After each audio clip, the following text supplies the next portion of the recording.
As you've probably already guessed, I went game hunting today. This is footage that I took from Level Up Games in St. Paul, Minnesota. I am recording this voiceover kind of after the fact because I felt kind of uncomfortable just randomly walking around the store with my camera out shooting footage and talking to myself. I don't know, maybe that's something that I'll ease into later, but for now, I'll just kind of narrate what was going on. At this moment, I'm showing off some Game Gear titles that I found, complete in box. I thought that was unusual and worth checking out. In fact, one of the things I like about the store is although I find the prices a little high, they have stuff that I don't generally see anywhere else, such as Saturn and Sega CD games. I'm checking out Dungeon Master 2 Skull Keep, which is one of the few RPGs that I found out on the shelf. And I probably would have bought it because it was a good price and it was in great condition, but I already own a copy of the game. Then I moved on to PlayStation titles. Nothing really amazing. I set aside some of the things I thought were unusual, such as this copy of Reboot. Probably not the best game in the world, but I have a friend who's really into the series and I wanted to show him what I found. So, Bane, this one's for you. And then I almost purchased this copy of Devil Dice. I love quirky puzzle games for the PlayStation 1. They're kind of my bread and butter for the system. But I wasn't happy with the condition of the manual. It was really rough, and I feel I could have done better for that price. I don't know what the hell Soul Divide is, but I love the artwork. And the game screens look really interesting. I'll probably have to look into this game more and see exactly what it is. And maybe that's something I'll want to keep an eye out for later. I thought this was funny. Just Riven. Don't see this very often, and I had already found a copy of Myst for Saturn, so I thought it was funny that they had the sequel for PlayStation. Really nice copy. If I had more money, I probably would have bought that. Killick, not my thing. It looks like your generic first-person shooter. But it's a long box PlayStation 1 title, and you don't see those too often. So I was just kind of showing that off, because I thought it was cool.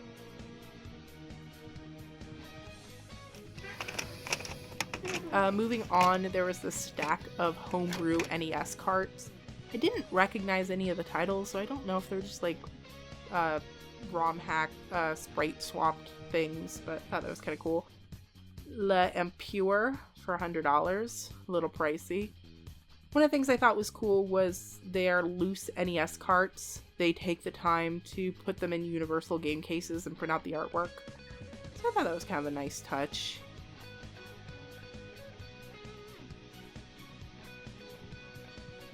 Jumpfire for $100. It is a cart I need, but not for that price.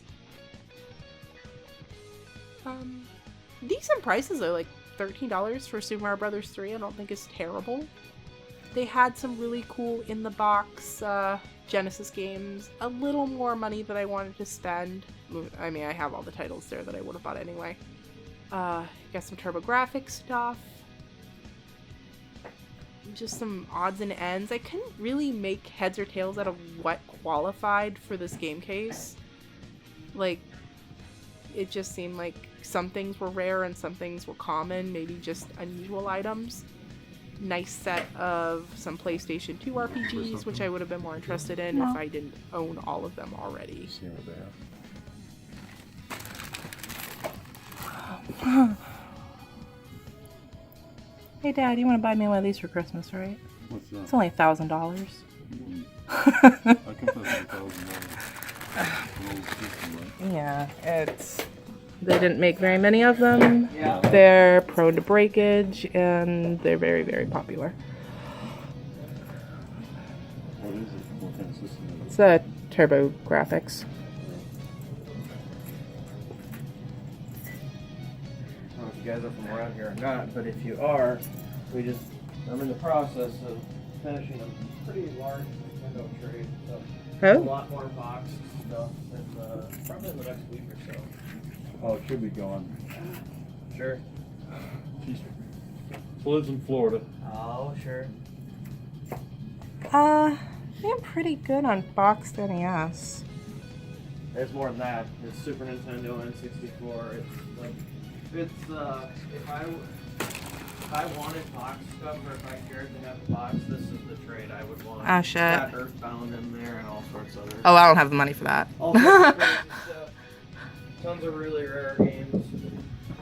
Earthbound, so it sounds like there's a lot of role-playing games in there. Yeah, there are. Motherfucker. Like I said, it's the trade that I. The guy found them in his attic. He said they were from when he was a kid. Oh shit. I'm like, oh man. Dream trade for you guys. Right.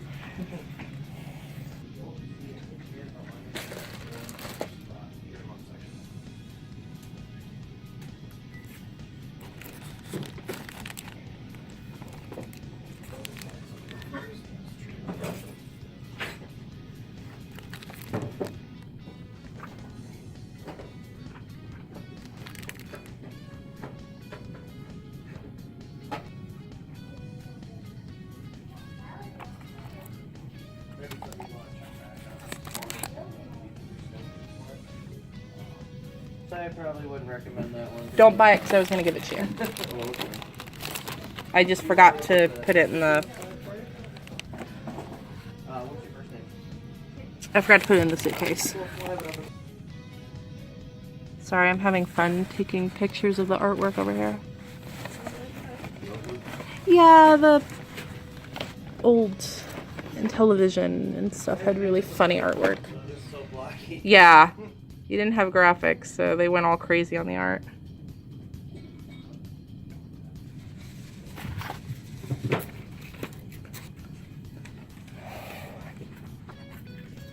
Yeah, it kills me when people do really big, like, good trades like that, because I can't imagine selling my own stuff. No. Like, what this guy has in this thing.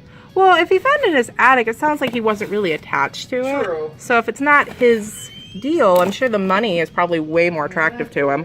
Yeah, this one is, it's one of the largest trades he's done in the last 6 months or so. Although that Turbo Duo one, that one was a big one. Yeah, That came with about 150 TurboGrafx CD and Japanese PC Engine games. No. So that one was that one we ended up paying 3,000 cash for. Wow. That's a third of what we valued it at. Yeah, I can believe it. Yeah. So obviously I couldn't go out on a game hunting trip and come home empty-handed. I ended up buying Mansions of Hidden Souls, which is a FMV adventure mystery horror game for the Sega CD. I have a burn copy, which runs fine on the system, but I just wanted to upgrade it to a real copy, and this one was pretty nice and clean. So I didn't think $25 was the worst price in the world. And of course, Where in Time is Carmen Sandiego for the Sega Genesis. I have the NES version complete that comes with the little encyclopedia, and that was the same for either version of the game, so because I already own that component, I can use it to play this copy. And for $8, I mean, it's a quirky adventure game with an edutainment slant, and I'm all about that. Like, that's cool, so I thought I did pretty well. So to wrap things up, if you're ever in South St. Paul, make sure to check out Level Up Games. It's a pretty cool store. I like it anyway.